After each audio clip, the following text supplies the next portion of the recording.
मुसलमान डरा हुआ है या नहीं। इतिहास के पन्ने खोलिए और उसके बाद फिर पता कीजिए डरा हुआ है या डराया हुआ है। डरा रहा है, डरा हुआ नहीं है। क्या अल कुरान इस बात की इजाजत देता है कि कोई दीन इस्लाम को मानने वाला सियासत में उतरेगा? क्योंकि सियासत में तो आपको झूठ भी बोलना पड़ता है, सियासत में आपको बहुत सारी ऐसी चीजें करनी पड़ती हैं जो इस्लाम में जिसको बहुत ही बड़ा गुनाह माना गया है। तो असदुद्दीन अवैसी साहब और उनके चमचे सियासत में कर क्या रहे हैं? तो हुआ ना अल्लाह का इस्लाम अलग और जिन्ना का इस्लाम अलग। बाबरी मस्जिद में कोई जाता नहीं था, अगरबत्ती जलाता नहीं था, मुअज्जिन अज़ान देता नहीं था, पर हिंदुओं को चढ़ाने के लिए हर जुमा की नमाज में ये रोड पर बैठ जाते हैं। मस्जिदें खाली छोड़कर, ईदगाह को खाली छोड़ करके आप रोड पर नमाज पढ़ रहे हो। इसका मतलब है कि आप किसी को चढ़ा रहे हो। हमारे अल कुरान के हिसाब से मजार परस्ती जो है वो अनपैर्डनेबल सिन है, गुनाह है, पाप है। तो ये मजार क्या है? इजी मनी इनकम है क्या? या अश्लीलता का नंगा नाच करने के लिए और जो लड़कियां आती हैं उसको वर्बली मोलेस्ट करने के लिए एक कोठा और चकला खुला है? क्यों ना समझा जाए कि मजार एक्चुअली में बेवकूफ बना करके कमाने का एक धंधेबाजी का दुकान खुला है। मैंने देखा है वो हिंदुओं को जो 20,000 कमाते हैं वो भी टैक्स पे करते हैं, और मैंने देखा है वो इमाम जो शाही बन करके बैठा रहता है शाही मस्जिद में और जामा मस्जिद में, वो करोड़ों कमाता है, टैक्स नहीं पे करता क्योंकि वो तो इमाम है, उसका तो कोई बिजनेस ही नहीं है। मैं ललकार रही हूँ इस देश के इनकम टैक्स ऑफिसर को। कितना बेवकूफ और बनाया जाएगा और कितना बेवकूफ इस देश के सनातनी बनते रहेंगे। ऐसा कौन सा इस्लाम और कुरान पढ़ा है इन चिटिंगबाज मुसलमानों ने जो शिया का कब्रिस्तान अलग, सुन्नी का कब्रिस्तान अलग, देवबंदी का कब्रिस्तान अलग, और उंगली किस पर उठाते हो? हिंदुओं पर। अपने गिरेबान में मुसलमान झांक कर देखे, आपस में शिया सुन्नी आज तक एक नहीं हुए और कहते हैं कि हम एक है मुसलमान। अब मुसलमानों की तो आदत है कि जिस थाली में खाता है लुंगी उठा के। तो फिर ऐसा मान लें कि इस्लाम के हिसाब से नहीं चल रहे हैं जो हिंदुस्तान के मुसलमान। मुसलमान केकड़ा है, आगे नहीं बढ़ने देना चाहता एक दूसरे को। कुत्ते की दुम तो टेढ़ी ही रहती है। जो तथ्य और सत्य मैंने रखे हैं, अगर एक भी भारत का मुल्ला जो टीवी चैनल पर चिल्लाता है, अगर है एक बाप का पैदा, तो आकर के कहे कि नाज़िया गलत बोल रही है। सब्सक्राइब कीजिए, लाइक कीजिए, वीडियो को शेयर कीजिए। नमस्कार, एनएमएफ न्यूज पर आप सभी का बहुत स्वागत। मैं हूं आपके साथ अभिषेक पुंडीर। इस वक्त देश में चुनावी माहौल चल रहा है तो कम्युनल नारे भी लगातार लगाए जा रहे हैं। हिंदू मुस्लिमों के नाम पर डराए जा रहे हैं और मुस्लिम हिंदुओं के नाम पर डराए जा रहे हैं। राजनेताओं के द्वारा सबको अपनी राजनीतिक गोटियां कहीं ना कहीं सेट करनी है। कोई इस्लाम को खतरे में बताता है तो बीजेपी की तरफ से भी नारा आता है कि बटेंगे तो कटेंगे। आखिर सच्चाई क्या है इन मामलों की? क्या मुसलमान वाकई में डरा हुआ है? इसीलिए मैंने आज स्टूडियो में एक मुस्लिम को ही बुला लिया कि जान ले आखिरकार हकीकत क्या है। बहुत बहुत स्वागत है नाज़िया इलाही खान, सुप्रीम कोर्ट की वरिष्ठ वकील। नमस्कार, वंदे मातरम, भारत माता की जय, जय जगन्नाथ। जो देश में चुनावी माहौल आजकल चल रहा जी। है, डर का माहौल एक बना दिया गया। क्या वाकई में, एक छोटा सा जवाब दीजिएगा पहली बात तो, कि मुसलमान डरा हुआ है या नहीं? डरा रहा है, डरा हुआ नहीं है, और पिछले 77 साल से डरा कर रखा हुआ है। सच बोलिएगा। नहीं, इतिहास के तमाम पन्ने खोलिए ना, इतिहास के पन्ने खोलिए और उसके बाद फिर पता कीजिए कि डरा हुआ है या डराया हुआ है। डराया हुआ है। आज एक जमाने से हिंदुओं को अपनी सभ्यता और अपने सिविलाइजेशन को बचाने के लिए सर्वोच्च न्यायपालिका में डेकेड टू डेकेड केस लड़ना पड़ता है भाई। डराया हुआ है और डरा डरा करके अपनी बेजा डिमांड्स को पूरा करवाता रहा है मुसलमान। और आज भी वही रणनीति और वही स्ट्रैटेजी खेलने की कोशिश में लगा हुआ है मुसलमान। लेकिन कुछ ऐसे लोग, राष्ट्रवाद अब सामने आ चुके हैं जो इनके चेहरे से इनका हिजाब खोल रहे हैं। छोटा जवाब दिया। आज बात बिल्कुल खुल्लम खुल्ला होगी कि आखिर वाकई में हकीकत क्या है, इस्लाम की हकीकत क्या है और मुसलमान की हकीकत क्या है। क्या मुसलमान वही चीज परोस रहा है समाज में जो इस्लाम कहता है? नहीं, हमने एक जमाने से सुना है और कई लोग, कई मुसलमान सामने आकर के जो अपने आप को संवैधानिक मुसलमान कहते हैं, वो कहते हैं नहीं, अल्लाह का मुसलमान, अल्लाह का इस्लाम और मुल्ला का इस्लाम। ठीक है, मैं कहती हूं कि अल्लाह का इस्लाम का इस्लाम। शरिया किसने बनाया? ब्रिटिश और जिन्ना ने बनाया।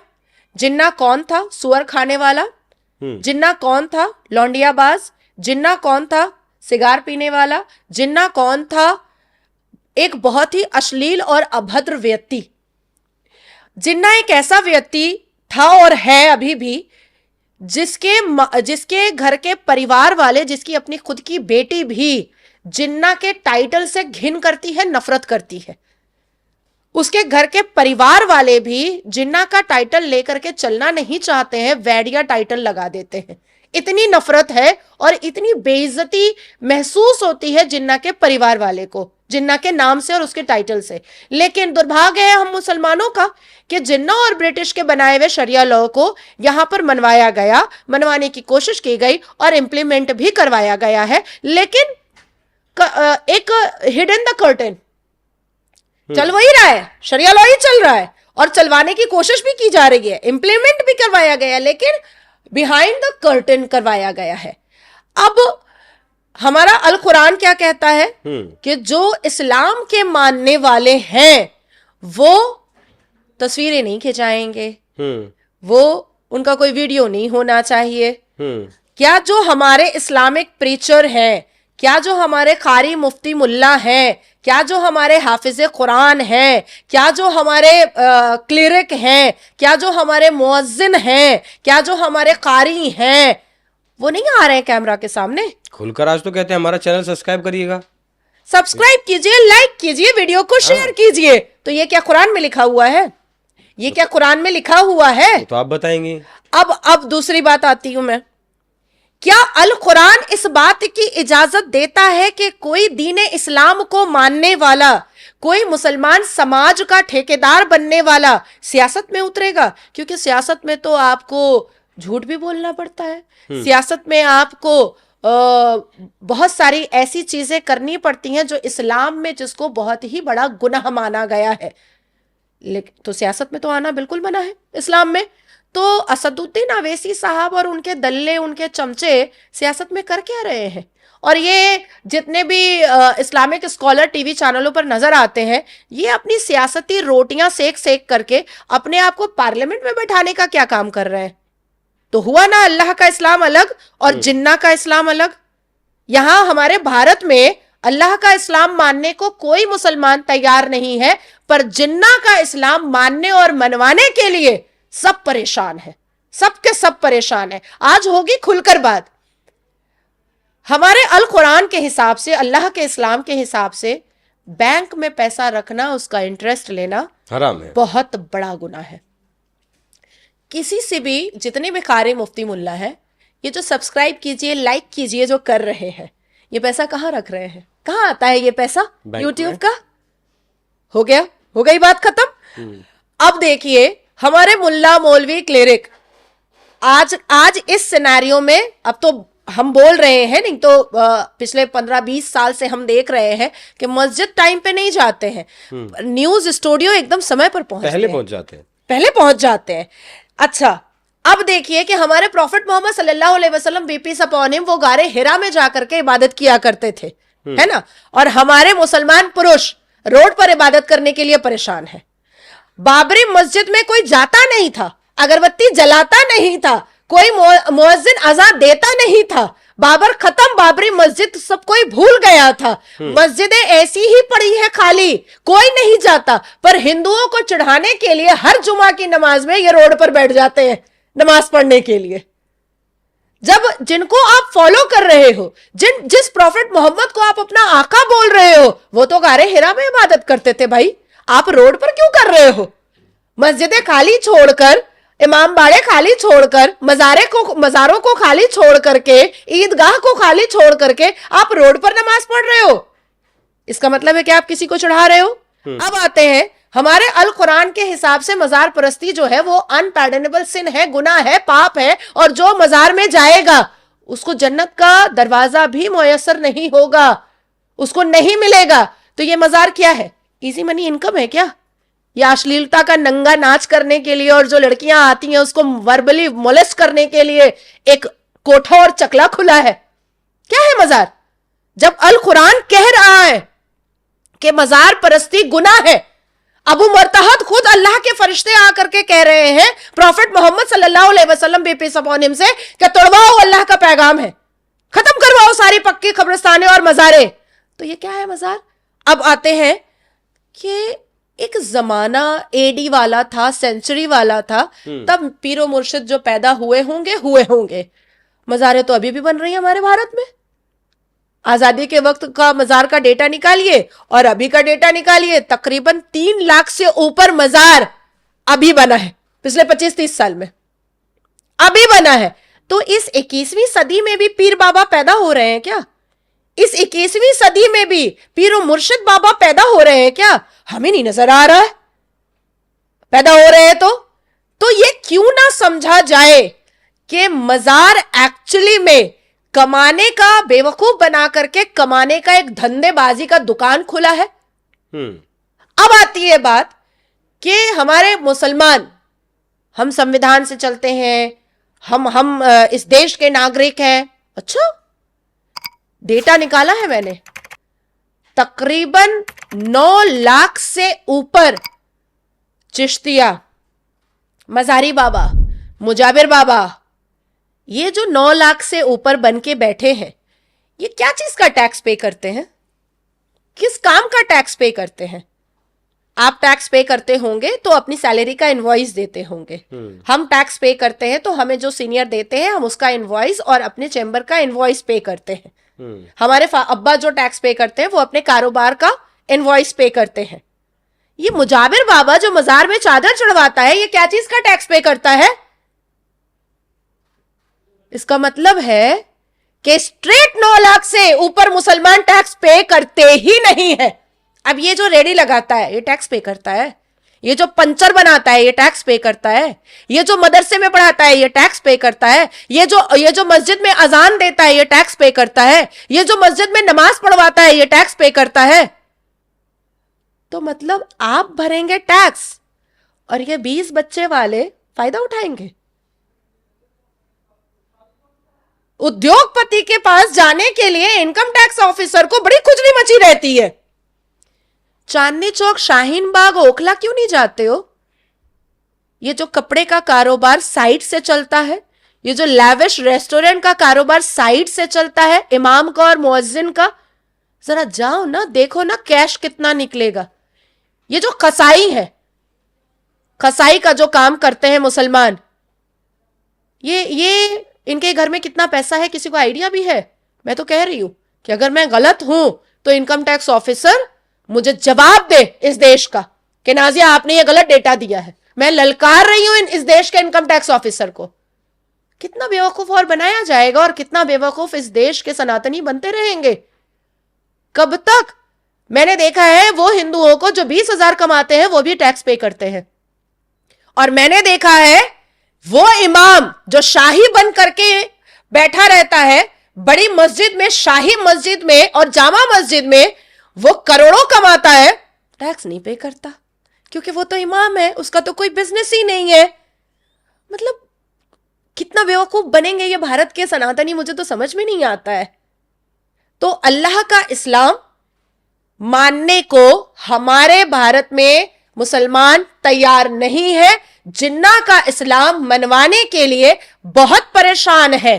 फिरका परस्ती, हमारे अल्लाह 30 पारे में अल कुरान के सारे वर्सेस में, सारी आयत में, सारे अरबा में, सारे निस्फ में, सारे सलासा में, खत्मुल कुरान तक में ये बात साफ तरीके से लिखी हुई है कि अल्लाह तबारक ताला को फिरका परस्ती बिल्कुल पसंद नहीं है। हर मुसलमान सिर्फ अल कुरान को मानेगा और अल्लाह को मानेगा। तो ये शिया कहाँ से आ गए, देवबंदी कहाँ से आ गए, बरेलवी कहाँ से आ गए, अहमदिया कहाँ से आ गए, उसके बाद बोरी कहाँ से आ गए, सुन्नी कहाँ से आ गए? चलो सुन्नी तो वो है जो सुन्नत रसूल को मानते हैं। तो इसका मतलब है कि प्रॉफिट मोहम्मद पहले नबी थे और आखिरी नबी थे, तो सब कोई सुन्नी था, और इस सुन्नी में से ही कोई खुराफात निकला जिसने इतने सारे फरके बना दिए अपने फायदे के लिए। किस बात का 72 फरका है? किस बात का 58 कास्ट है? ये तो अल कुरान इजाजत ही नहीं दे रहा है भाई। ऐसा कौन सा इस्लाम और कुरान पढ़ा है इन चिटिंगबाज मुसलमानों ने, जो शिया का कब्रिस्तान अलग, सुन्नी का कब्रिस्तान अलग, देवबंदी का कब्रिस्तान अलग, अहमदिया का कब्रिस्तान अलग, बरेलवी का कब्रिस्तान अलग, बोरी का कब्रिस्तान अलग, और उंगली किस पर उठाते हो? हिंदुओं पर, जिसमें डोम मरे, क्षेत्रीय मरे, ब्राह्मण मरे, एक ही शमशान जाता है, एक ही शमशान में जाया जाता है। तुम उस पर उंगली उठा रहे हो जिसमें एकता है, और तुम उस पर उंगली उठा रहे हो जो खुद को हिंदू कहना पसंद करता है। अपने गृहवाद में मुसलमान झांक कर देखे, आपस में शिया सुन्नी आज तक एक नहीं हुए, दोनों एक दूसरे के कब्रिस्तान में कदम नहीं रखते, दोनों एक दूसरे के परिवार की बेटियों से शादी नहीं करते, और कहते हैं कि हम एक है मुसलमान, हम 25 करोड़ की आबादी है। तो फिर ऐसा मान लें कि इस्लाम के हिसाब से नहीं चल रहे हैं जो है हिंदुस्तान के मुसलमान? नहीं, हिंदुस्तान के मुसलमान तो जिन्ना के हिसाब से चल रहे हैं, सारे मुसलमान। हाँ, तकरीबन 25 करोड़ में से 22 करोड़ मुसलमान जिन्ना के हिसाब से चल रहे हैं, अल कुरान के हिसाब से नहीं चल रहे हैं। अगर अल कुरान के हिसाब से चल रहे हैं तो भारत में जितने भी मजार हैं तोड़वा दो। अच्छा, इस मुसलमान पर लेकर एक बहस और छिड़ी है आजकल देश में कि ये लोग मुसलमान है ही नहीं, ये कन्वर्टेड हिंदू हैं।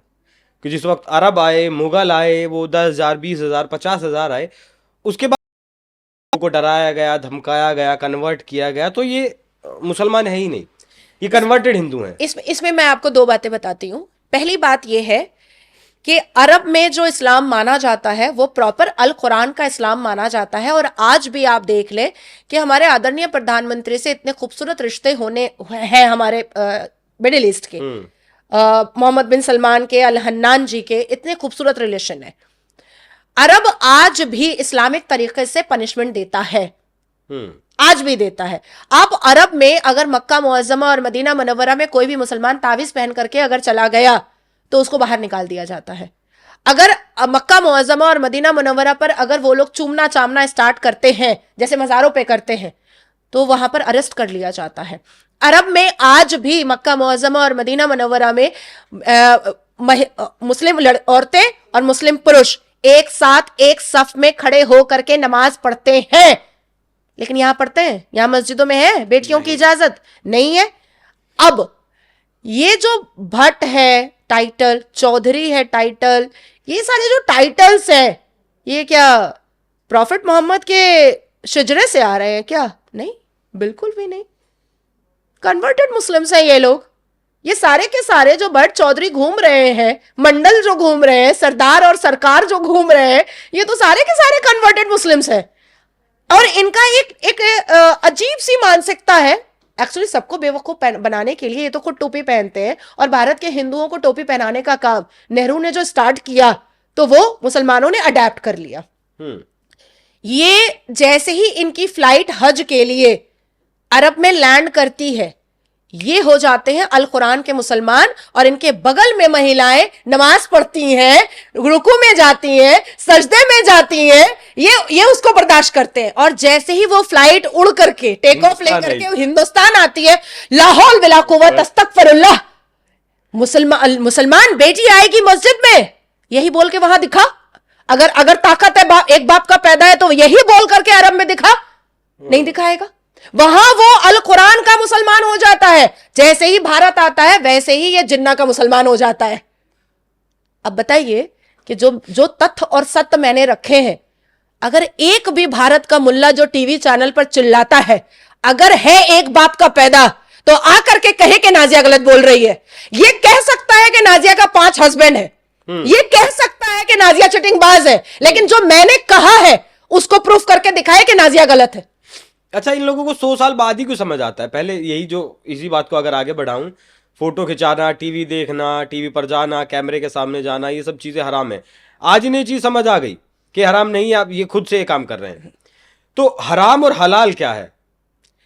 देखिए, इसको एक्सप्लेन करने से पहले मैं एक और चीज कहना चाहूंगी कि अल कुरान को नहीं मानने का नाउजुबिल्ला एक और बहुत बहुत बड़ा स्ट्रैटेजी है, जिसमें मुसलमान पुरुषों के ठरकबाजियों का इंतजाम शरिया में है और वो जिन्ना वाले शरिया में। जैसे 72 वर्जिन हूर का जो एक फंडा है, it's a complete fabricate story. हमारे अल कुरान में ऐसा कोई जिक्र ही नहीं है, कोई जिक्र नहीं है। ठीक है। अब हलाला अल कुरान ने खुद कहा है कि ये गलत है, एक्सप्लेनेशन है, लेकिन ये भी सूरे में है कि ये गलत है। ट्रिपल तलाक है एक्सप्लेन, लेकिन साथ में ये भी आयत में है कि जिस घर में तलाक होता है उस घर में फरिश्ते की आमद बंद हो जाती है। पॉलीगेमी तब था शेल्टर देने के लिए, अब रिफॉर्म हो रहे हो ना, अब तो सब्सक्राइब और लाइक करवा रहे हो अपने चैनल को, आप क्यों शेल्टर देने के लिए उत्तेजित हो रहे हो? अब लड़कियां खुद कमा लेंगी, खुद खा लेंगी, तुम्हारे बिस्तर पे जाकर के फोर्सम करने का इरादा हमारा नहीं है, छोड़ दो हमें। लेकिन नहीं, वही करेंगे क्योंकि इसमें उनकी अश्लीलता का नंगा नाच पूरा हो रहा है, क्योंकि इसमें उनका ठरकबाजी पूरा हो रहा है, इसलिए अल कुरान में नहीं जाना चाहते। हमारा अल कुरान कहता है कि अगर किसी महिला को कोई गंदी नजरों से देखे तो उसकी आंखें निकाल लो। ये रोज टीवी चैनल पर बैठ करके गंदी नजरों से ही देखते हैं, रोज।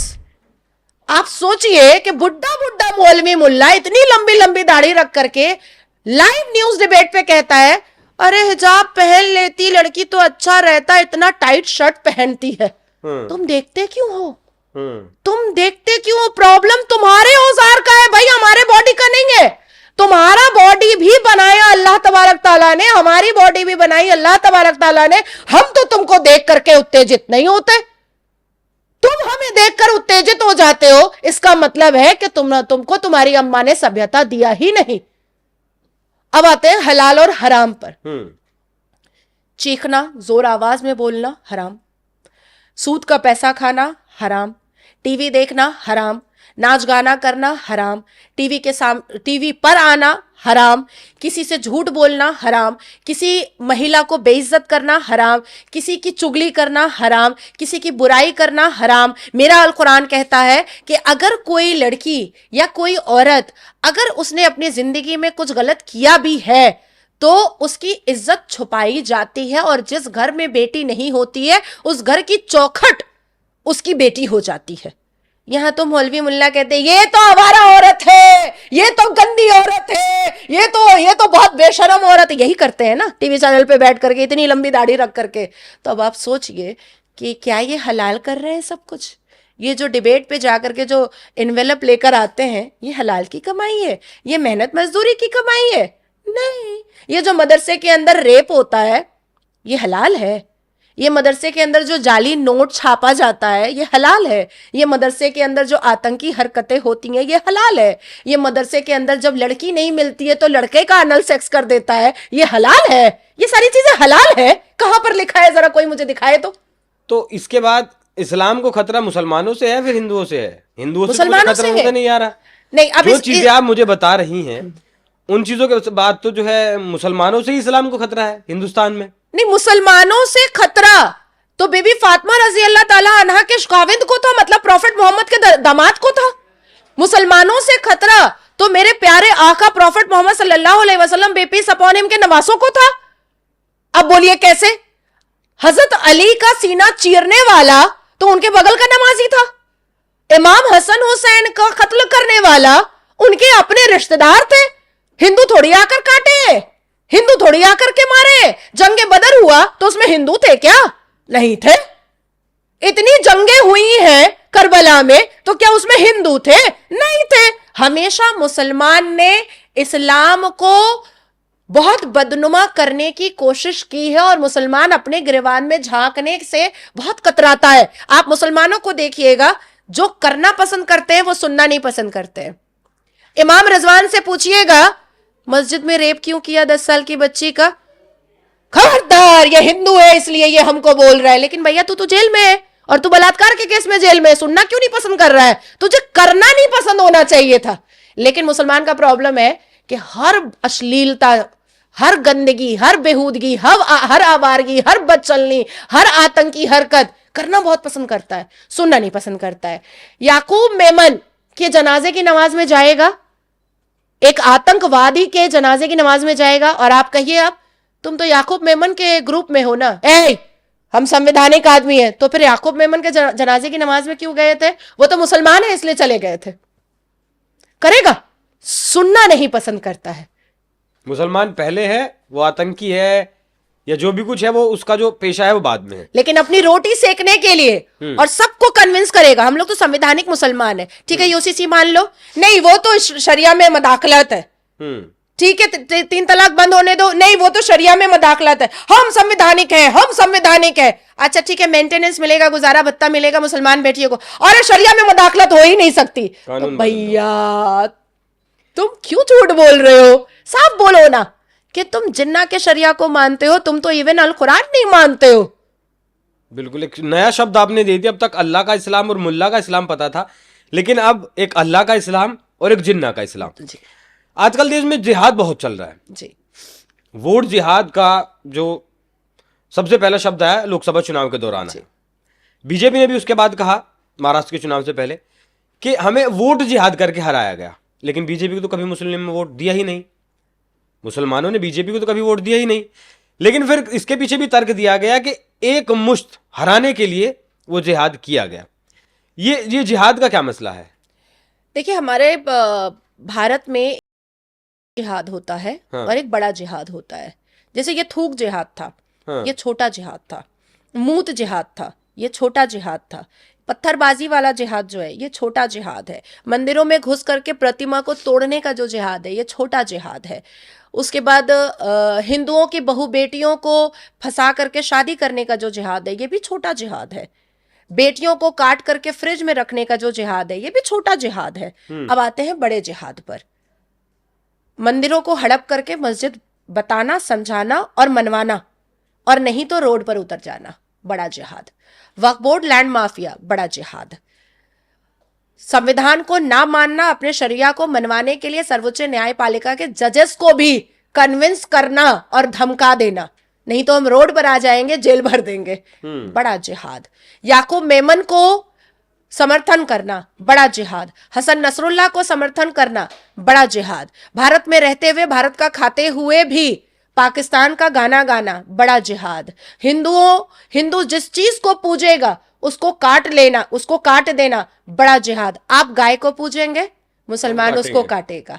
आप काले हिरन को पूजेंगे, मुसलमान उसको काटेगा। आप बेटी को पूजते हैं नवरात्रि में, मुसलमान उसको भी काट के फ्रिज में रखता है, नहीं तो उसको लूट लेता है।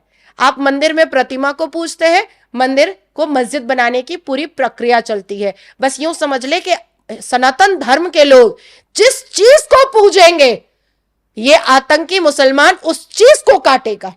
और मैंने आपको अभी एग्जाम्पल दे दिया है, अभी विष्णु ही उसी चीज के लिए लड़ रहा है। तो ये होता है छोटा जिहाद और ये है बड़ा जिहाद। अच्छा, बोलने के अलावा ये कुछ करते क्या हैं? वोट जिहाद के बारे में बोल लिया, ये राजनीतिक तौर पर अगर जाऊं, ये थूक जिहाद हासिल करते क्या हैं और चाहते क्या हैं? आप कह रहे हैं हासिल क्या करते हैं? देखिए, आपके खाने में थूक डालने के बाद उनको अंदर से बहुत सेटिस्फैक्शन होता है, क्योंकि मौलवी मुल्ला उनको समझाते हैं कि अगर तुमने थोड़ी भी तकलीफ हिंदुओं को, काफिरों को दी तो अल्लाह बहुत खुश होता है। जबकि ऐसा नहीं है। मेरा अल्लाह अल कुरान में लिखता है, लकुम दीनकुम वले यदीन।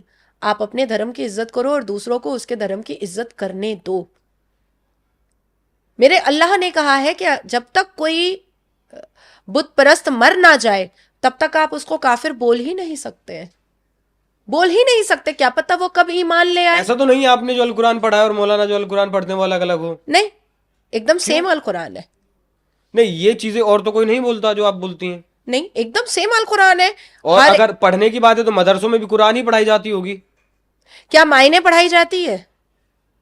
क्या मायने पढ़ाई जाती है? क्यों अरबी में होती है जी, क्या मायने पढ़ाई जाती है? अब दूसरी चीज मैं आपको बता रही हूँ कि देवबंद में अल कुरान नहीं पढ़ाया जाता है, दारुल उलूम में अल कुरान नहीं पढ़ाया जाता है। वो उनका वजीफा अलग आता है, वो शरिया पढ़वाते हैं, वो हदीस पढ़वाते हैं, वो सही अल बुखारी को पढ़वाते हैं। और आप देखिएगा कि जितने भी एक्स मुस्लिम्स हैं वो अल कुरान को कोट नहीं करते हैं, वो सही अल बुखारी को कोट करते हैं। क्यों करते हैं? क्योंकि वो मुल्लाओं, भारत में रह रहे मुल्लाओं के पंथियों को खोलते हैं, उनके मुंह से हिजाब उठाते हैं कि शरिया में और सही अल बुखारी में जो चीजें लिखी हुई हैं उसको मानने को क्यों नहीं तैयार हो तुम? कुरान तो वही है, कुरान वही है, कुरान वही है जो मैंने पढ़ा। मदरसों में जो पढ़ा दी गई, उसके बाद बच्चा बड़ा हुआ, वो अरबी सीखता है, सीखने के बाद जब पढ़ता है, समझता है, तब भी उसे ये मायने समझ नहीं आते। नहीं, अरबी नहीं सीखता है, अरबी रटता है वो। आप अपने चैनल के माध्यम से आप मुसलमान एरिया में चले जाइए और आप जाकर के पूछिए कि सूरह तलाक का मतलब क्या है, पूरा सूरा पढ़ा बता दो बेटा और उसका मीनिंग बता दो, नहीं बता पाएगा।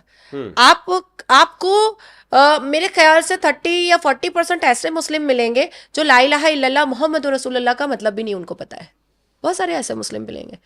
वो अत्तयात और आयतुल कुर्सी और सूरह यासीन और सूरह मरियम तो बहुत दूर की बात है, उनके लिए उनके बस की बात ही नहीं, उनके बाप की औकात ही नहीं है ये सबका मायने पढ़ना और याद रखना।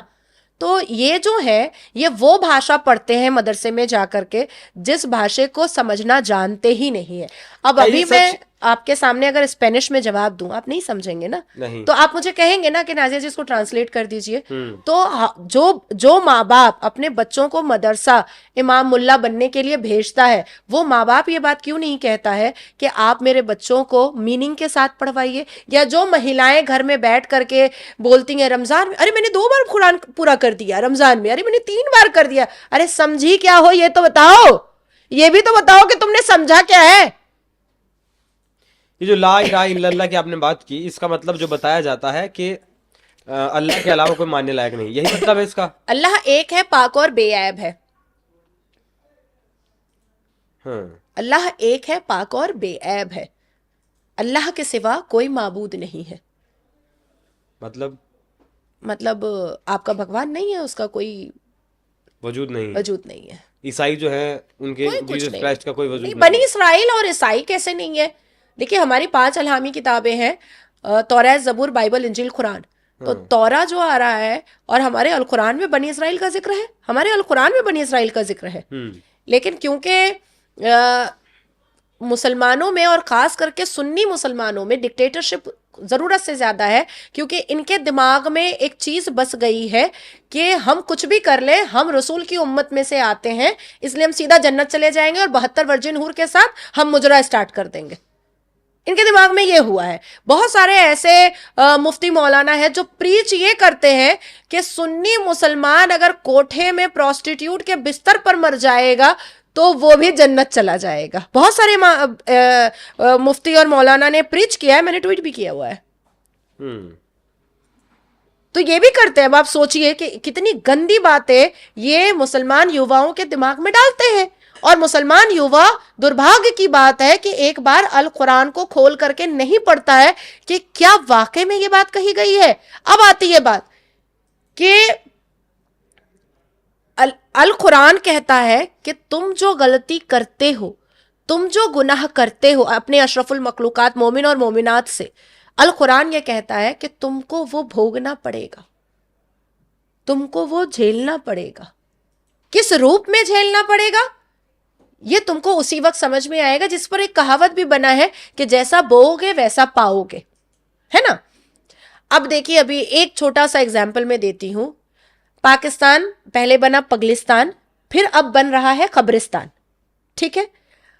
अब जो वो कब्रिस्तान बन रहा है, तो क्या वो लोग अल्लाह की इबादत नहीं कर रहे हैं? कर रहे होंगे बिल्कुल। तो अल्लाह उन पर मेहरबान क्यों नहीं हो रहा है?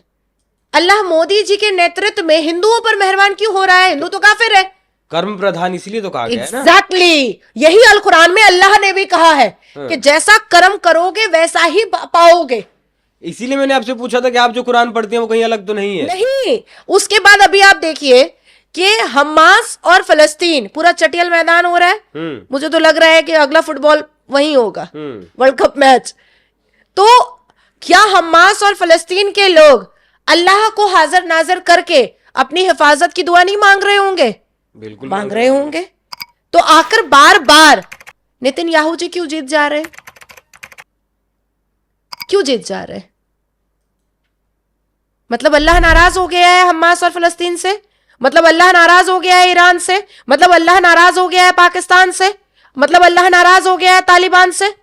तो मानो ना इस बात को कि अगर कोई मुसलमान गटर छाप हो रहा है, अगर कोई मुसलमान लुंगी छाप हो रहा है, अगर कोई मुसलमान पंचर छाप हो रहा है, अगर कोई मुसलमान जेल में है बलात्कार केस में, तो इसका मतलब है कि तुमसे अल्लाह नाराज हो गया है। तुम इस बात को पकड़ क्यों नहीं रहे हो? तुम मुझे कह रहे हो कि नाजिया को हम इस्लाम का ही नहीं मानेंगे, और नाजिया तो भाई बड़ी ही आगे जा रही है।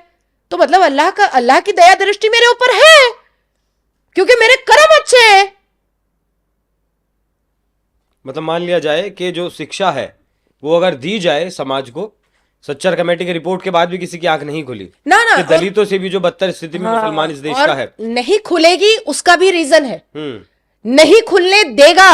अवैसी खुलने नहीं देगा, मदनी खुलने नहीं देगा, रहमानी खुलने मैं नहीं वहीं देगा, आ रहा था रशीदी खुलने नहीं वहीं देगा। आ रहा था कि 25 करोड़ या 30 करोड़ मुसलमान अगर बताए जाते हैं और 10-20 लोग अगर उनकी राजनीतिक तौर पर ठेकेदारी ले लेते हैं, तो क्या ये चीज समझ नहीं आती कि ये तो सत्ता का सुख भोगेंगे जाकर। हाँ, ये तो कुर्सी पर बैठेंगे, कोई विधानसभा बैठेगा जाकर, कोई लोकसभा बैठेगा, कोई राज्यसभा बैठेगा, तुम्हारी वोटों की ठेकेदारी ले लेंगे और उसके बाद वो अपनी उनकी लाइफ मस्त चलेगी। ये चीज कब समझ आएगी? देखिए ये चीज तो मैंने कई बार नेशनल न्यूज डिबेट पर भी कहा है कि आज अवैसी किसी भी मुसलमान युवा को पार्लियामेंट में नहीं एंटर करने देता है। अवैसी खुद और अवैसी का भाई, छोटा अवैसी बड़ा अवैसी, इसके अलावा MIM से अवैसी के टक्कर का कोई नेता है क्या? वो बनने नहीं दे रहा है। मुसलमान क्या है? केकड़ा है, एक दूसरे का टांग खींचते रहता है। अरे नाजिया आगे बढ़ गई, कैसे बढ़ सकती है, अब इसको खींचो। अरे फलाना आदमी आगे बढ़ गया, अरे कैसे बढ़ सकता है, इसको खींचो। मुसलमान केकड़ा है, आगे नहीं बढ़ने देना चाहता एक दूसरे को। ये तो हर समाज में नाजिया जी, ये कहीं भी चले जाइएगा आप वहीं मिलेगा आपको। नहीं, आखिर ऐसा क्यों हुआ कि लाखों करोड़ों सनातनियों के बीच में रह करके नाजिया यहां तक पहुंच गई और लोगों ने नाजिया को प्लेटफॉर्म दिया, लोगों ने नाजिया को प्रखर बनाया, लोगों ने नाजिया को ब्राइट एंड शाइन किया। क्यों? क्योंकि उनको लगता है कि अगर कोई व्यक्ति मेहनत कर रहा है तो वो उसको आगे आने से कोई नहीं रोक सकता है। बिल्कुल। क्या आजादी के बाद से ही मुसलमानों का जो वोट बैंक था उसे एक वीटो की तरह इस्तेमाल किया गया? आजादी के बाद से नहीं, आजादी के पहले से ही। देखिए मुझे मेरे उस टाइम तो हम लोकतांत्रिक व्यवस्था में नहीं थे। नहीं, मैं आपको स्ट्रैटेजी बता रही हूँ कि मुझे ऐसा लगता है कि आज जो मुसलमान, मैं उसके बाद आपके वो वीटो वाले सवाल पे आ रही हूँ, जवाब पे आ रही हूँ। आज जो मुसलमान योगी जी और मोदी जी को गालियां परोसते हैं या कोसते हैं, आखिर नेहरू को गालियां क्यों नहीं देते हैं? क्योंकि सबसे बड़ा मुसलमान का विरोधी तो नेहरू था, सबसे बड़ा। अगर नेहरू मुसलमान का विरोधी नहीं होता तो जिन्ना ही यहाँ का पहला वजीर आजम बन जाता तो पाकिस्तान के टुकड़े भी नहीं करने पड़ते हमें तो। लेकिन क्योंकि नेहरू को बनना था प्रधानमंत्री, इसलिए उसने जिन्ना का पत्ता काट दिया पाकिस्तान बनवा करके। और आजादी के बाद से ही मुसलमानों के इस्लामिक प्रीचर और क्लेरिक को लेकर के कांग्रेस खेलती गई, डिवाइड एंड रूल की पॉलिसी से जीतती गई और पसमानदा मुसलमान बर्बाद होते गए और इनकी आंखें ना खुलवाने का कसम नेहरू ने, इंदिरा गांधी ने, राजीव गांधी ने, संजय गांधी ने, सोनिया एंटोनियो ने, मनमोहन सिंह ने और राहुल गांधी ने दे दिया, एकदम कसम खिला दिया कि तुम अल्लाह की कसम खाओ कि तुम अपने आंख को नहीं खोलोगे। और इन मौलवी मुल्लाओं को बैठ करके कसम खिलवाया कि तुम अल्लाह की कसम खाओ कि तुम युवाओं को का आंख नहीं खुलने दोगे। और वही हो रहा है। अब आप सोचिए ना कि युवा मुसलमान मदरसे से पढ़ करके आता है और कहता है कि चांद निकलने से धरती पे गर्मी होती है। चांद निकलने से? हाँ। आप सोचिए, सूरज निकलने से ठंड होती है। हम जीने की सोचते हैं, हम सुबह उठते हैं तो दिन भर के प्रोग्राम को सेट करते हैं। हमारे मुसलमान बच्चे बोलते हैं देखो आखिरत के लिए हम जी रहे हैं। तो भाई मार के गिरा तो चले जाओ 72 वर्जी नूर के पास। मतलब उनको जीने का ललक या आगे बढ़ने का कोई लोभ या जिंदगी में कुछ करने का कोई लालच या जिंदगी को बहुत खूबसूरत बनाने का, अपने परिवार के लिए कुछ करने का, अपने परिवार का नाम रोशन करने का, कुछ भी ये मौलवी मुल्ला उनके दिमाग में आने नहीं देता है। कुछ भी नहीं आने देता है। आखरत आखरत आखरत आखरत। कोई वीडियो है तो दिखाओ कि क्या है आखरत में, कोई फोटोग्राफी दिखा दो भाई, कुछ तो दिखाओ। तुम तो ये सारे मौलवी मुल्ला तो रोज चैनल पर बैठते हैं, रोज कैमरा के सामने आते हैं। तो अगर किसी के पास कोई वीडियो है जन्नत और जहन्नम का तो दिखा दो ना प्लीज। हमारे मुसलमान पसमानदा बच्चों की जिंदगी क्यों बर्बाद कर रहे हो? मत करो, बहुत गुनाह होगा और हो रहा है। सबके शक्ल देखिए ना कैसी लगती है जो चैनल्स पर बैठते हैं। एक पॉलिटिकल सवाल जी, अगर वोट जिहाद मुसलमान कहे वोट जिहाद करिए तो वो कम्युनल नहीं है, बिल्कुल नहीं है। एक मौलाना अगर एक राजनीतिक पार्टी को एक मुस्लिम कैंडिडेट्स की लिस्ट दे दे कि इस इलाके में इतने % मुस्लिम है, इस इलाके में इतने % मुस्लिम है, वो भी कम्युनल नहीं है। लेकिन अगर योगी आदित्यनाथ कह दें कि बटेंगे तो कटेंगे, तो वो कम्युनल हो जाता है, घोर कम्युनल हो जाता है। लेकिन देखिए, वो बुरा लगेगा, वो राजनीतिक दलों को और मुसलमान के आतंकी दिमाग के 22 करोड़ लोगों को इसलिए बुरा लगेगा क्योंकि ये बात राजनीतिक दलों को और 22 करोड़ जो मुसलमान हैं, जिसमें से जो आतंकी ग्रुप चला रहे हैं मुस्लिम समाज के ठेकेदार, उनको ये बात समझ में आ रही है कि सबसे बड़ी मेजॉरिटी अगर एक हो जाएगी तो हमारा ये क्रिमिनल एक्टिविटी, हमारा ये जिहाद की वैरायटीज, हमारी ये आतंकी वैरायटीज, हमारी ये जैश ए मोहम्मद और जमात इस्लामी का जो रिश्तेदारी है, ये अब भारत में चलेगा नहीं। हरियाणा के इलेक्शन में दूध का दूध पानी का पानी कर दिया था वहां के जाटों ने, वहां के हिंदुओं ने, कि भाई जितने भी परसेंट में तुम मुसलमान हो, हम जिस पर उंगली रख देंगे हम उसको यहां पर जितवा देंगे। क्या किसी ने ये सोचा था कि हरियाणा इतनी सारी एंटी कम्बेंसी के बाद भी भारतीय जनता पार्टी इतना अच्छा खूबसूरत रिजल्ट लेकर के आएगी? नहीं ना, लेकिन आया ना। और हरियाणा के वो आने के बाद, रिजल्ट को आने के बाद और भी डर गए हैं विपक्षी दल और मुसलमान समुदाय भी। अब सोच रहे हैं कि समझ नहीं आता नाज़िर, डर किस बात का, क्या डर? अब देखिए, किसने, मोदी ने देश से बाहर निकाल दिया, योगी ने बाहर निकाल दिया, डर है ही नहीं। बात है कि अब शोभा यात्रा निकलेगी, ये सोच रहे हैं कि ये एक हो रहे हैं। अब देखिए, यति नरसिंहानंद को अरेस्ट करने की बात हुई थी, इन्होंने भगदड़ मचाया, क्या हुआ उल्टे में? इनके ऊपर भी एफआईआर हुआ, इनके बच्चे भी जेल गए। मां निकल करके क्या बोली? मेरा बेटा तो पागल है, दिमाग से हल्का है, दूध लाने निकला था, उठा के ले गई पुलिस, वो तो कुछ समझता भी नहीं है। झूठ बोल दी, हिजाब पहन करके जिहादन का काम कर दी। हिजाबन तो रहती है, साथ में जिहादन भी रहती है। तो इनको अब समझ में आ गया है कि अब टिट फॉर टैट होगा, ईंट का जवाब पत्थर से मिलेगा। तुम पत्थर लेकर के निकलोगे, हम एफआईआर करेंगे। तुम भगदड़ मचाओगे, हम तुमको जेल भेजवाएंगे। तुम सरतन से जुदा का नारा दोगे, हम सीधा सुप्रीम कोर्ट से और हाई कोर्ट से ऑर्डर लेकर के आएंगे कि संवैधानिक देश में यह नारा क्यों हो रहा है। पहले क्या होता था, देखिए, नुपुर शर्मा के वक्त में अगर ये सारे हिंदू खड़े हो जाते तो शायद आज नुपुर हमारे बीच में बैठी होती, शायद आप उसका पॉडकास्ट कर रहे होते, शायद वो भी अपनी विचारधाराओं को रख रही होती। लेकिन उस वक्त हिंदू निकले नहीं। उसके बाद जब मेरी लिंचिंग हुई, जब मेरे सामने ये चीजें आई, मैंने बिल्कुल सारी चीजों को उल्टा कर दिया। मैं नहीं हटूंगी, मैं जो बोल रही हूं मैं बोलूंगी, भले ही मेरे ऊपर 50 एफआईआर हो जाए। और हुए लेकिन है ना न्यायपालिका, मुझे न्यायपालिका से सुरक्षा मिली ना। किसी की हिम्मत है कि मुझे आके काट के चला जाए, और अगर काट कर जाएगा तो मेरे पीछे इतने लोग हैं कि पूरे खानदान को, पूरे फैमिली को काटने वाले के जेल की हिरासत में रखा जाएगा। तो इसलिए अब इनको लग रहा है कि हिंदू एक हो जाएगा तो हम पत्थरबाजी करेंगे तो 500 एफआईआर होगा, हम किसी संत और महंत के ऊपर कुछ एलिगेशन लगाएंगे तो 2000 एफआईआर होगा, हम कहेंगे टीवी चैनल पर कि हिंदू जिस देवी को पूजता है बाद में उसका बलात्कार करता है तो उसके ऊपर 1000 एफआईआर होगा। ये जो जवाब मिल रहा है ना, इससे इनको अब और डर लग रहा है कि और भी अगर हिंदू एक हो जाते हैं तो हम तो आतंकी हरकत कर ही नहीं पाएंगे। फिर हमारा क्या होगा? अच्छा, एक सवाल और चल रहा है आजकल कि यति नरसिम्हानंद ने जो बयान दिया गाजियाबाद में, उसके खिलाफ काफी नारेबाजी हुई, एफआईआर भी हुई, नजरबंद भी घर में कर दिया गया। वहीं अयोध्या में 3 मुस्लिमों ने नमाज पढ़ने की कोशिश की, नमाज पढ़ी भी 20 मिनट तक वो परिसर में रही भी, उन्हें माफी देकर छोड़ दिया गया। गाजियाबाद से एक महिला का वीडियो सामने आया जिसमें उसके पति की एक उर्दू टीचर के साथ कुछ बहस हुई, पुलिस उसे उठाकर ले गई, परिवार को बताया भी नहीं, जेल में डाल दिया।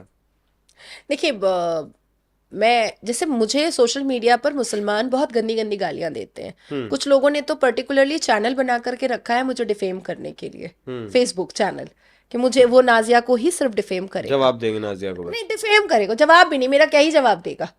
मैं तो जो भी बातें कर रही हूँ वो कुरान की आयतों से कर रही हूँ, तो जवाब देने की तो पिछाड़ में ताकत नहीं है। अब मैं क्या करूं, मैं भी एक चैनल बनाऊं और उसको डिफेम करूं? उसका अस्तित्व ही क्या है, उसकी इज्जत ही क्या है सोसाइटी में? उसको जानते ही कितने लोग हैं?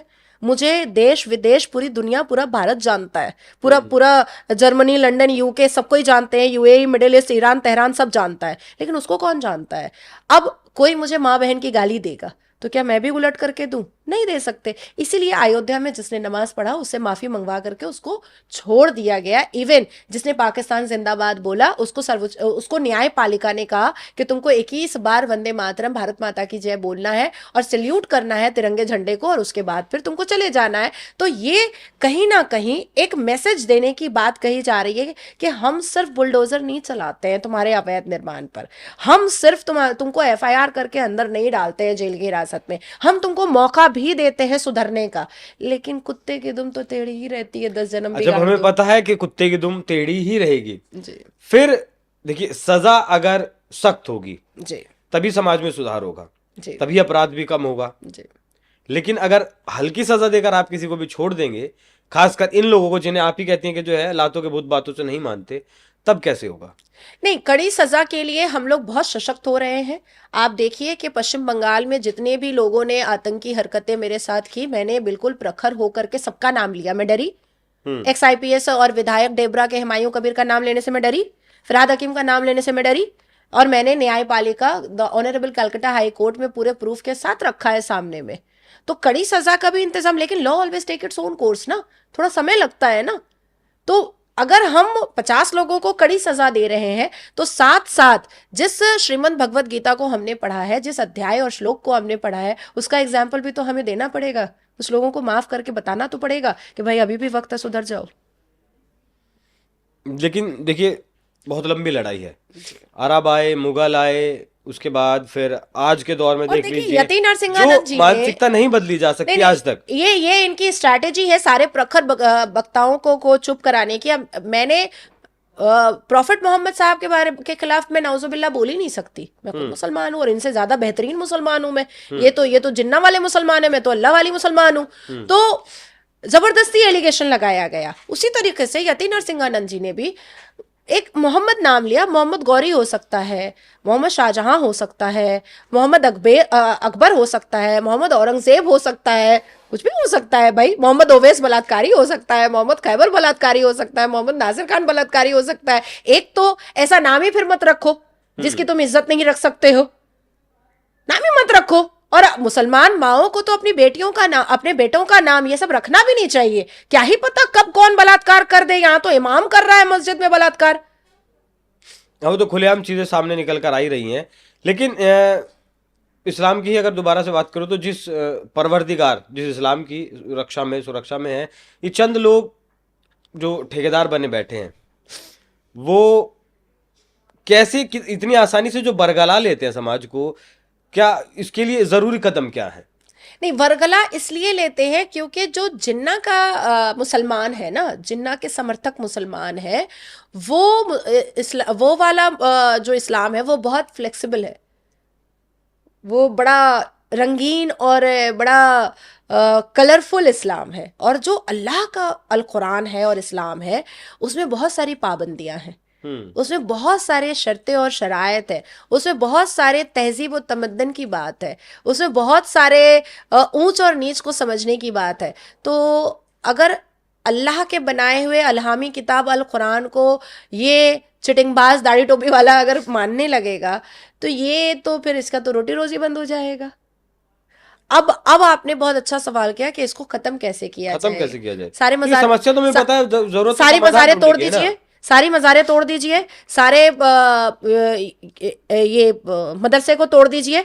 ये जो इनका इजी मनी इनकम है और ये जो इन्होंने जहादी अड्डा बना करके मदरसों के अंदर रखा है, ये जैसे ही टूटेगा इनको अपने घर में रोटी और चावल के लिए, सर पे छत के लिए, बदन पे कपड़े के लिए इनको शिक्षित होना पड़ेगा। और एक बार अगर ये शिक्षित हो गए तो इनके दिमाग से जिन्ना का भूत उतर जाएगा। आपको लगता है इतना आसान है? नहीं, आसान नहीं है, पर परिश्रम तो किया ही जा सकता है। अवैध अतिक्रमण जब इस देश में हटाया जाता है तब कितना बवाल होता है, सुप्रीम कोर्ट तक लोग पहुंच जाते हैं। लेकिन अब तो जवाब मिल रहा है ना। मदरसों का अगर सर्वे होता है तो उत्तर प्रदेश में अवैध निर्माण तोड़े जा रहे हैं ना,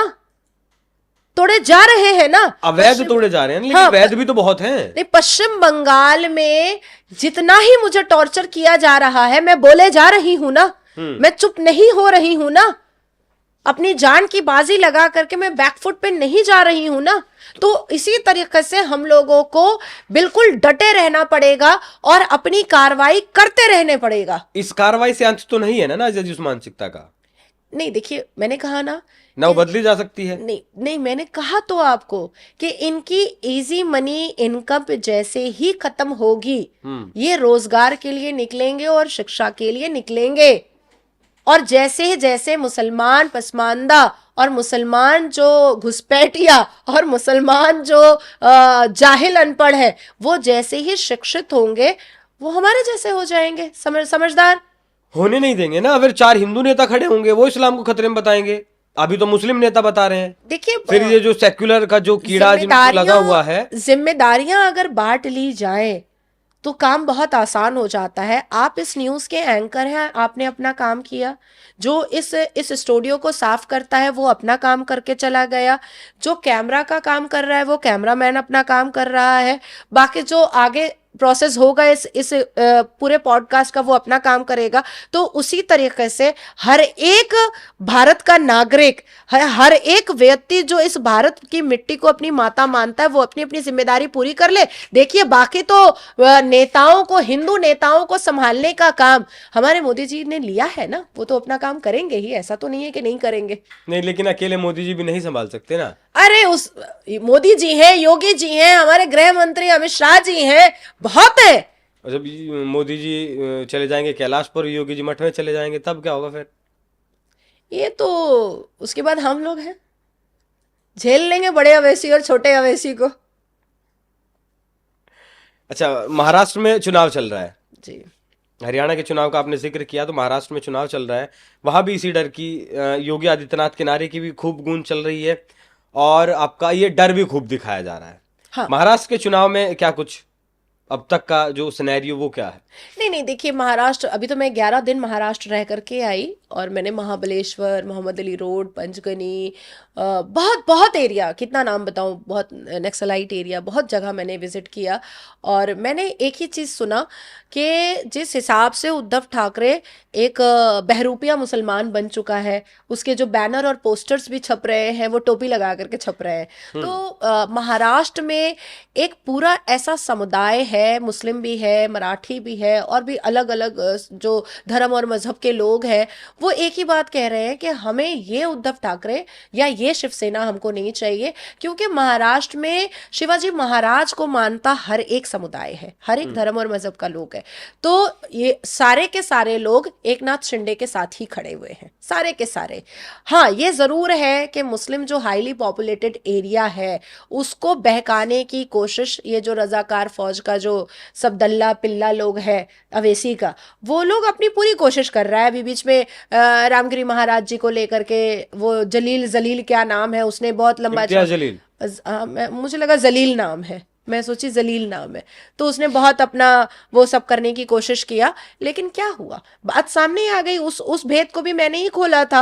वो रामगिरी महाराज जी की वजह से ही वो जलील जो है वो नेता बना था महाराष्ट्र में।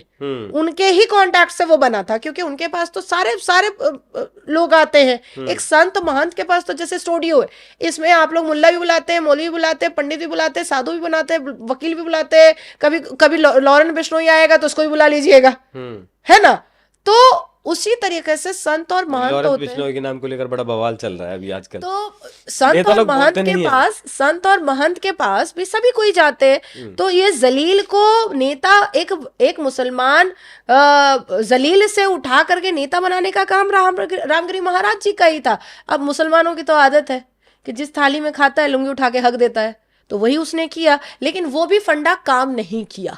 आपने देखा कितना उसने किया, भगदड़ मचाया, लेकिन क्या फर्क पड़ा? कोई फर्क पड़ा? कोई फर्क नहीं पड़ा। तो वहां के जो मुस्लिम्स भी हैं, और खास करके मैं बताऊंगी कि महाराष्ट्र में शिया मुस्लिम और बोरी मुस्लिम बहुत ज्यादा है। ये इस टाइप के जो मुसलमान है ना, हमारे जो बंगाल में है, हमारे जो दिल्ली में है, हमारे जो उत्तर प्रदेश में, इस टाइप के मुसलमान वहां नहीं है। वो इस टाइप के मुसलमान, इस टाइप के मानसिकता के मुसलमान बहुत कम है वहां बोरी मुसलमान और शिया मुसलमान बहुत है। और ये लोग बहुत प्रोडक्टिव मुसलमान है। ये अपने सुकून को, शांति को, फैसिलिटीज को, फ्लेक्सिबिलिटीज पर ज्यादा। इसी बात को मैं आपके आगे बढ़ाऊंगा, इस फ्लेक्सिबिलिटी को। जितने एक एलिगेशन है मुसलमानों के ऊपर, सारे मुसलमानों के ऊपर जो बीजेपी से जुड़े हुए हैं, जितने अल्पसंख्यक प्रकोष्ठ से जुड़े हुए हैं, जितने मुस्लिम पदाधिकारी हैं बीजेपी में या बीजेपी के जो कार्यकर्ता हैं 2024 के लोकसभा चुनाव में जितनों के पास बीजेपी की सदस्यता है उतने वोट बीजेपी को नहीं मिले, उससे कम वोट बीजेपी को मिले। बहुत सीरियस एलिगेशन है। नहीं है तो बहुत सीरियस एलिगेशन, और मुझे लगता है कि भारतीय जनता पार्टी क्योंकि इतनी बड़ी ऑर्गेनाइज्ड पार्टी है और 2019 के लोकसभा इलेक्शन में इतनी भारी बहुमत में 303 सीटें आई थी, मुसलमानों ने भी वोट किया था। अब भीतर से जाकर के देखना ये चाहिए कि आखिर कौन ऐसा व्यक्ति हर एक प्रत्येक स्टेट में बैठा है जो बीजेपी के चेयर पर बैठ करके बीजेपी का ही बुरा कर रहा है, और किस लोभ में कर रहा है, किस लालच में कर रहा है। मैंने तो पश्चिम बंगाल के लिए भी बहुत ट्रांसपेरेंट होकर के कहा है कि आखिर ऐसी क्या वजह है कि हमारे इतने परिश्रम के बावजूद भी पश्चिम बंगाल में ऐसा कौन व्यक्ति नेतृत्व कर रहा है जो शायद बिका हुआ है। और ये बहुत खूबसूरत सवाल है। किसके हाथों बिका हुआ है? विपक्षी दलों के हाथों, या जैसे पश्चिम बंगाल में ममता बनर्जी की सरकार है, और मुझे लगता है कि टीएमसी से आने वाले नेताओं को सबसे ऊंचा दर्जा बीजेपी में नहीं देना चाहिए। मतलब आप कह रही हैं कि मोदी की पिच पर रहकर कोई नेता विपक्ष के लिए बैटिंग कर रहा है जी, अंदर खाने। जी जी बिल्कुल, और उसका किसी को पता नहीं है। हाँ ऑब्वियसली। अब आप देखिए हमारे पश्चिम बंगाल में अभी हालिया में एक बाई इलेक्शन हुआ, हार गया बीजेपी। अभी फिर चार विधानसभा इलेक्शन चल रहा है पश्चिम बंगाल में, 4 या 5 सीटों पर। देखिएगा हालात, आप यकीन नहीं मानेंगे, कैंडिडेट बाहर प्रचार के लिए भी नहीं निकल रहा है बीजेपी का। क्यों? तो सवाल ये नहीं क्यों, सवाल ये है कि जो लोग नेता बन करके पश्चिम बंगाल में भारतीय जनता पार्टी के बैठे हैं वो ऐसे कमजोर लोगों को कैंडिडेट बना ही क्यों रहे हैं जो निकल ना सके। क्योंकि पश्चिम बंगाल तो रिकॉर्डेड और घोषित मिनी पाकिस्तान है। तो ऐसे लोगों को आप कैंडिडेट क्यों बना रहे हैं जिनका दिल मुर्गी का है, जिनका दिल शेर का है, उसको दीजिए टिकट। दहाड़े वो जरा, हारे भी तो जरा अपनी पहचान छोड़कर हारे।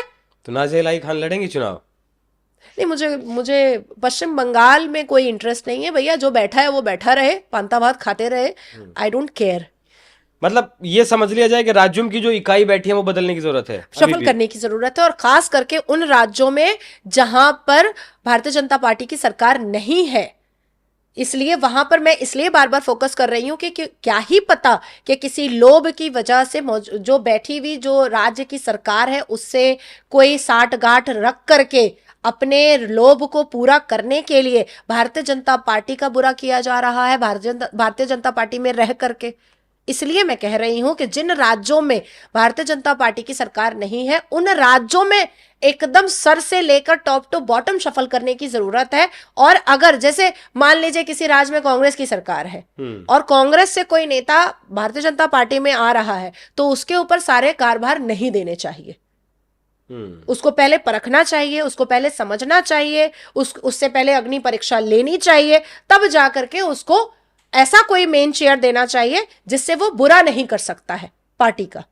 बिल्कुल सीधा सीधा जो है नाज़िया जी का इशारा बंगाल की तरफ था। जिस तरीके के रिजल्ट बंगाल में 24 में आए और रिजल्ट आने के बाद जो घटनाएं बंगाल में घटी वो सबने देखी। अगर नाज़िया जी, अगर ये बीजेपी का कोई कार्यकर्ता अधिकारी पदाधिकारी को सुनेगा तो जरूर फिर आपके ऊपर एक्शन होगा। नहीं, मुझे क्या फर्क पड़ रहा है, मेरा घर क्या बंगाल का बीजेपी नेता चला रहा है क्या? और ऐसे ऐसे तथ्य और सत्य है मेरे पास कि मैं जिस वक्त चाहूं मैं 2-4 लोगों को नंगा कर दूंगी। बीजेपी में कुछ ऐसे पश्चिम बंगाल में नेता हैं जिनको मैं नंगा कर सकती हूं पूरे सत्य और तथ्य के साथ। तो क्या पिछली सरकारों की तरह ही जो है सत्ता का सुख लग गया है इन्हें भी, किन्हें? बीजेपी वालों को? नहीं, केंद्र में बीजेपी बहुत एक्टिव है, उत्तर प्रदेश में बीजेपी बहुत एक्टिव है। मैं ये जितनी बातें आपको बता रही हूं वो मैं आपको बता रही हूं पश्चिम बंगाल की।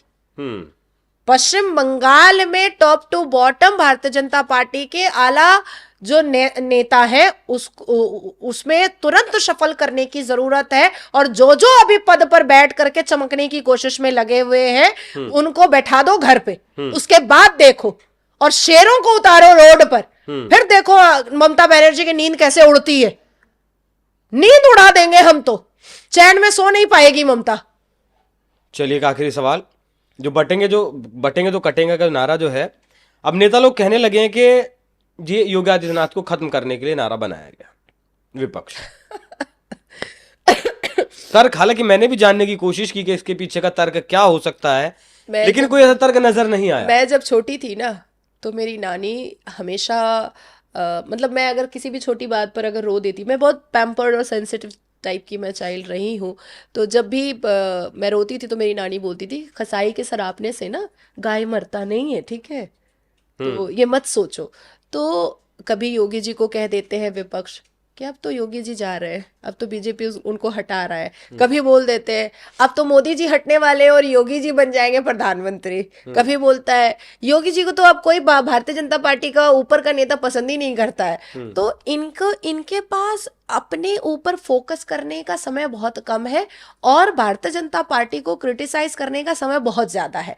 और यही वजह है कि इंशाअल्लाह वल रहमान पूरी जिंदगी हम लोग विपक्ष को विपक्ष में ही देखते रहेंगे। और हम लोग योगी जी एक ऐसे नेता हैं जिनके साथ इस देश का नहीं बल्कि इस पूरी दुनिया में जितने हिंदुत्व लोग हैं वो सब योगी और मोदी नहीं छोड़ सकते।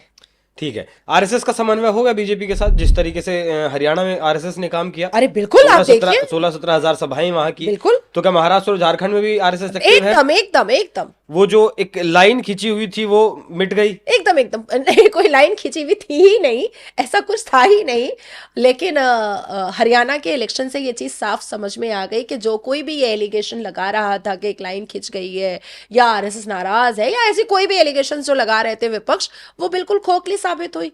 हरियाणा के इलेक्शन में हमने साफ देख लिया, जम्मू एंड कश्मीर के इलेक्शन में हमने साफ देख लिया, अभी हम झारखंड के इलेक्शन में देखेंगे, महाराष्ट्र के इलेक्शन में देखेंगे, उत्तर प्रदेश में तो भाई काम हो ही रहा है, बहुत जबरदस्त काम हो रहा है। तो Modi Yogi plus RSS is equals to जीत, इस फॉर्मूले पर चल रहे हैं एकदम कोई जबरदस्त, दिक्कत परेशानी नहीं है, कोई दिक्कत नहीं, एकदम चिल मारिए। चलिए, तो जिस तरीके से चुनावी मौसम में, चुनावी इस साल में लगातार डर दिखाया जा रहा है कि इस्लाम खतरे में है, मुसलमान खतरे में है, उन सभी सवालों की जो हमने पोल खोलने की कोशिश की, सच्चाई जानने की कोशिश की, आखिर वाकई में है क्या? वाकई में ये है कि इस्लाम जो अल्लाह का इस्लाम है, अल कुरान का जो इस्लाम है, उसे फॉलो ही नहीं कर रहा है मुसलमान। जो मौलानाओं का इस्लाम है या जो फैब्रिकेट करके चीजें गढ़ी जाती हैं दिमाग में, उसे फॉलो कर बीजेपी के नाम से डराया जा रहा है। बाकी वैसा कुछ है नहीं। उम्मीद है आपको जो सवाल आजकल राजनीति में चल रहे हैं इस्लाम को लेकर, जो भ्रांतियां फैलाई गई हैं उन्हें लेकर जो सवाल चल रहे हैं, वो आपके जरूर क्लियर हुए होंगे। नाजिया जी स्टूडियो में आने के लिए और इतनी बेबाकी से खुलकर हर सवाल का जवाब देने के लिए आपका बहुत बहुत धन्यवाद। दर्शकों, चर्चा आपको कैसी लगी कमेंट कर में जरूर बताइएगा। धन्यवाद।